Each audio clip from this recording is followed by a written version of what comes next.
Hello, hello, hello. So, good morning. Okay po yung sounds? Okay po, Coach. Okay, thank you. So, napakaganda po ng topic natin for today. It's all about fats, di ba? Minsan, napag-uusapan, ano po ba talaga, di ba? Yung fats, kailangan po ba natin o hindi kailangan? Next po. So, pakilala ko po muna yung sarili ko. Ako nga po pala si Michelle Martin Labos, from Bacolod, City of Smile. So, di ba, napakaganda po kung saan-saan po yung speaker natin ngayon, di ba? Luzon, Visayas, and Mindanao. I am a mama for. So, bago ko po talaga nakilala sa Herbalife, isa po akong, kumbaga, raketerang nanay. So, ano po ba yung mga paborito kong product? Namin po pala. So, yun talagang pinaka-basic, shake, aloe, and tea. And aside po dyan is yung mga add-on supplement. Ano nga po, bakit ganun ka-importante ang supplement? Kasi yun po nag-fill in the gaps ng mga kailangan natin sa daily basis na nutrition. So, anong una po? Vitamin because of the micronutrients, and then uh, yung energy, di ba? So, as a 47 years old mom, yung activity ko maghapon. So, yun po talagang talaga pong talagang kumbaga maliksi, talagang ano ka, energetic. So, andun din po yung Herbalife line, probiotic, at hindi po ko yung cell complex, and then yung night works po before sleep. Ayan po talaga yung mga basic na talagang kumbaga naging routine, kumbaga committed na po for daily basis. At hindi lang po ako, pati po yung mga anak ko. Yung sa mga anak ko na po, yung mga ocular defense, yun po, no? At yung energy po rin. Kasi sabi nga po kumbaga, alert din sila sa school. So ano nga po ba talaga yung nagustuhan ko? Before po kasi na-met yung Herbalife, isa po akong rakiterang nanay. So, atid sundo sa mga bata. Kasi noon po mga, kumbaga, elementary days po nila. So, yung activity mo rin maghapon tapos hindi mo alam na aside sa mas lalo kang kumbaga lumalaki kasi energy mataas may energy mo, you're on 20s, maaga po akong nakapag-asawa, and then yung 30s, pero yung 30 pa lang po ako, ayun na po, doon ko nararamdaman na akala ko okay pa. So, napaka ano po talaga, blessed to meet yung Herbalife Nutrition dahil po sa kapitbahay. So kumbaga, okay naman po, kumbaga isa kang nanay na hatid sundo, tapos sideline na para habang nasa school, ano yun po yung kung ano-ano tinitinda. Pero yung po hindi ko nagustuhan doon is, yung po bang ako lang po yung nagbe-benefit, pero kasi po ngayon, even my sister and brother, lahat po sila is in Herbalife Nutrition. Plus, nagtitinda ka po na para po bang wala po siyang purpose. Gusto mo lang maitinda kasi gusto mong kumita. Pero now po sa ating community, di ba? Aside sa nandyan po ang bawat isa, nag-a-applause, pumapalakpak sa mga result, is nakikita mo po yung purpose. Yung po bang na-share mo siya, pero nakikita mo palagi, eager ka na makita yung result sa kanya. So, yun po ang napakalaking factor po talaga. Tapos gigising ka sa umaga na excited ka. Kasi hindi mo lang inaasikaso yung mga anak mo, kundi meron ka pa rin taong mga gusto mong makita sa daily basis. Kasi meron po ako rin, kumbaga healthy cafe na po dito sa Bacolod. So, ayun po. Yung topic po natin for today is napakaganda. Sa four great sources of healthy fats and how to add them to your diet. So, next po. So, marami pong nagtatanong, is fat good or not? Siyempre, ngayon po, pag-usapan natin, unang-una, what are healthy fats? Ba? Ano po ba talaga itong healthy fats? Next po. So sabi niya, there are fats that are not only good for you, but very essential. Pag sinabi pong essential, kailangan po talaga ng katawan natin.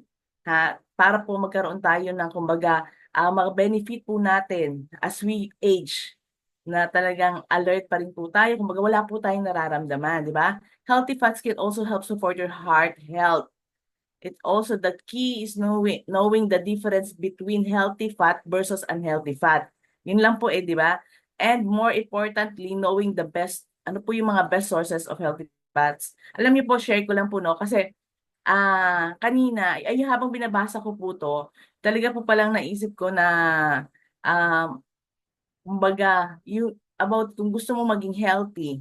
dito pa lang sa mga add-on to your diet, mamaya po, maririnig nyo is talagang ito po yung mga kumbaga premium sources na kumbaga medyo may kamahalan.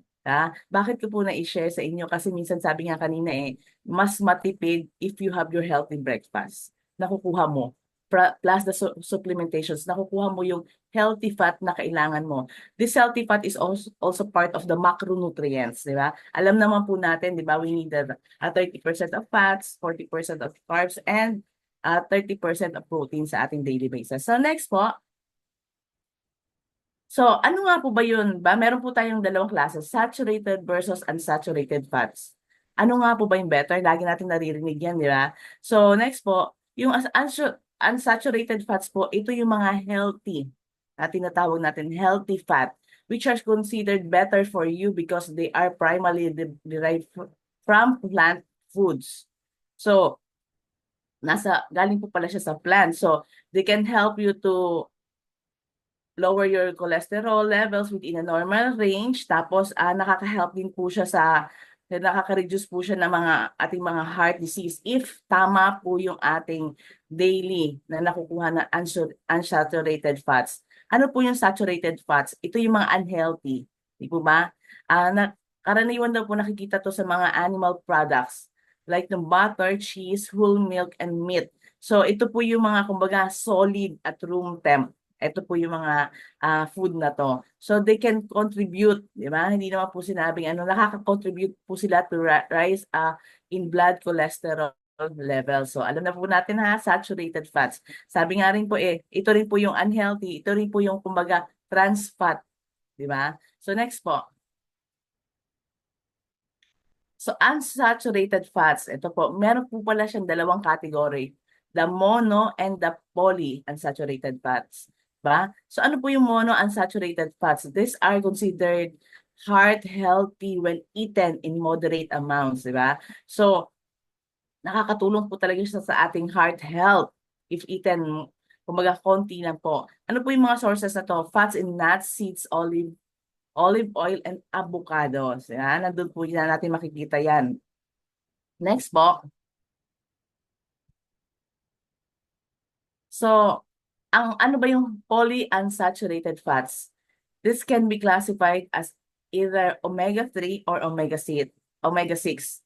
Pero, bawat isa po sa kanila is required. But you need to know yung proper and balance para po sa ating health din po.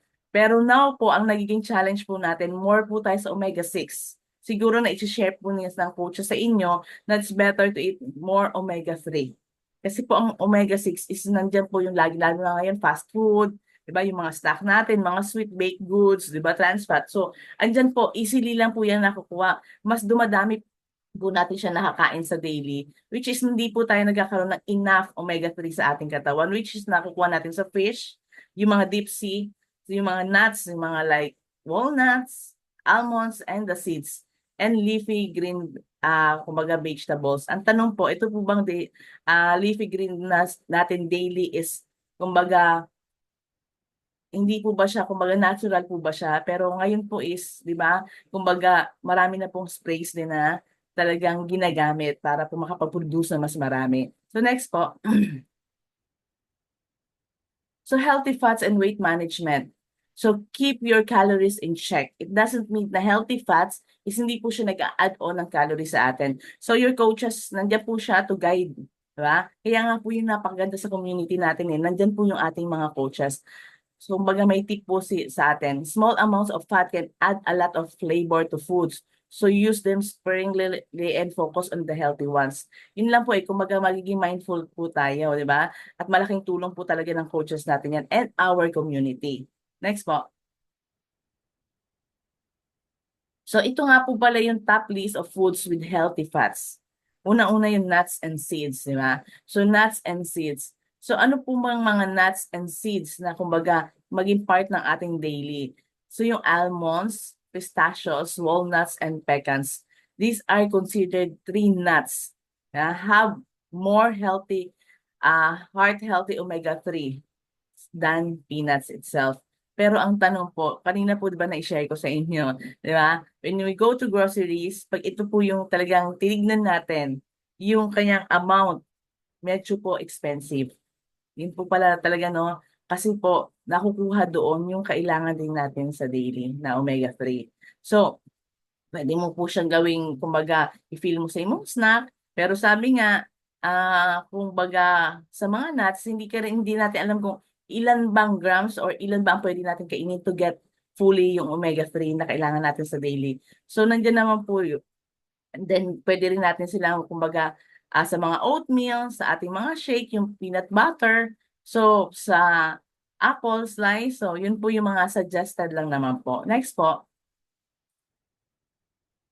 And then next po is yung olive oil and olives, di ba? So medyo yun nga, di ba? Wow, olive oil, di ba? So, kasi nga po, mahal po talaga yung mga product na makapagbibigay po sa atin ng, kumbaga, source, di ba? Sa ating katawan, para po ma-attain natin yung ating gusto, ha? As we age, na wala po tayong nararamdaman, o okay yung heart natin, di ba? So ito po, yun sila ang sinasuggest. Ha? If the flavor of extra virgin olive oil is too strong for you, look for light, di ba? So meron po yan pala, same calories as regular olive oil but are lighter in flavor. So paano daw po siya nagagamit, di ba? Kumbaga pwede din po siya ilagay natin siya sa mga food natin while we cook or yung iba sa salad. Yun po ba, di ba? So next po. Ang next po is seafood. So ito pa sinasabi na fish fat naturally contains heart-healthy omega-3. But we don't eat it as often as we should. Di ba? So yung mga deep sea, yun po talaga, di ba? Like yung salmon, ano pa po ba yung mga deep sea na talagang sasabihin natin napaka-healthy. Ang tanong po ulit, how much it cost? Ha? Pero, um, kumbaga, bakit ko po paulit-ulit na sinasabi? Kasi again, for me lang po ha, kung i-convert po natin, mas cheaper pa rin po na we get it sa ating mga supplementations. Kasi baka lalo na pag-busy tayong mga nanay, di ba? So, yun po.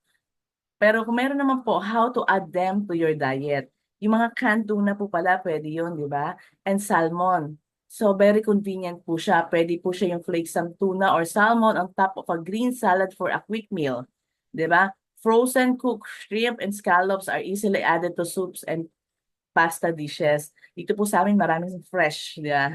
So, yun, try mo rin i-use yung fish from your favorite dishes like yung tacos or you can do siguro yung lumpia. So instead of meat, yeah. So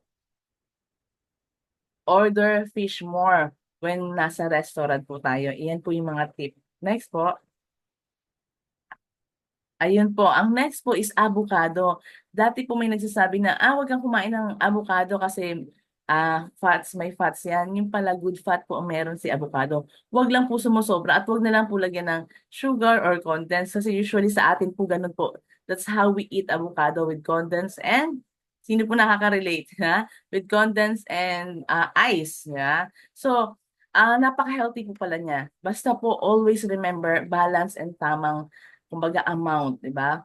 Paano mo siya ma-add sa diet mo? Pwede siyang mash and then yung iba nilalagay po siya sa sandwich, di ba? Oh, tapos you can pair it with egg, di ba? So, yun po. Next po.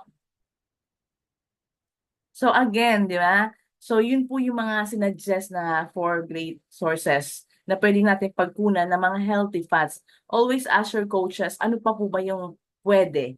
Di ba? Pero if ako po, napakarami po nating product, say yes to good nutrition. Andyan po lahat ng supplementations, omega-3 na mga kailangan natin in a daily basis. Kumbaga isang subo na lang, tapos iinom ka na lang, kuhang-kuha mo pa, alam mo pa na malinis, sigurado. So, ask your coaches, ano po pa talaga yung mga different natin na supplementations and products na suitable po sa atin sa daily basis. Next po. So, ano nga po ba, meron po ba tayong product na ganon? So, ito po ang napaka-good news talaga, hindi po rin to nawawala sa daily. Di ba? So, omega-3 fatty acids, meron po ba tayo? Kasi ito po is nakaka-help to maintain healthy vascular performance as it reduces inflammation throughout the body. Ito po yung ating Herbalife line, po ba? So, if nai-increase mo yung paggamit nito, yung omega-3, naglo-lower yung omega-6 mo, di ba? So, the omega-3 also help to support a healthy cardiovascular system by helping to lower triglyceride levels. So, nakakatulong yun po siya. So, yung po mga ating mga member as in, kung titignan niyo po ang per piece, napakamura po niya. Compare po sa when you, halimbawa po yung avocado, how much it cost? 3 to 4 pieces. Dati umabot yan dito sa Bacolod ng 190 pesos.